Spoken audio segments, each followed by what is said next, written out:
বাংলাদেশ ব্যাংকে নিয়োগ সার্কুলার প্রকাশ করা হয়েছে। তো বর্তমানে এটাতে আবেদন চলমান রয়েছে। তো এটাতে অনেকগুলো পদের সংখ্যা রয়েছে।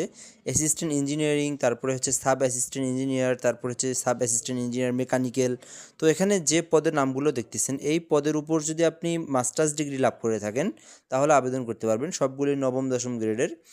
অর্থাৎ আপনি যদি মেকানিক্যালে আবেদন করেন, মেকানিক্যাল নিয়ে আপনাকে বিএসসি ইঞ্জিনিয়ার করতে হবে, অথবা আপনাকে মেকানিক্যাল নিয়ে মাস্টার্স পাস করতে হবে। সিভিল যেটা, সিভিলে বিএসসি অথবা মাস্টার্স করলে আবেদন করতে পারবেন। এছাড়াও এখানে অফিসার ল, আইন বিভাগে আপনি মাস্টার্স করলে আবেদন করতে পারবেন। সিনিয়র অফিসার নিরীক্ষা, আইন নিয়ে আপনি মাস্টার্স করলে এটাতে আবেদন করতে পারবেন। 8 নম্বরে সিকিউরিটি অফিসার আছে, এটাতে আপনার যারা পুলিশ বা সেনাবাহিনীতে কর্মরত রয়েছেন 10 বছরের, তারা এটাতে আবেদন করতে পারবেন। এছাড়াও এখানে ফিনান্সিয়াল অ্যাসিস্ট্যান্ট আছে, প্রিন্সিপাল অফিসার পিও আছে, এমবিবিএস ডক্টর ডিগ্রি লাভ করলে আপনি আবেদন করতে পারবেন।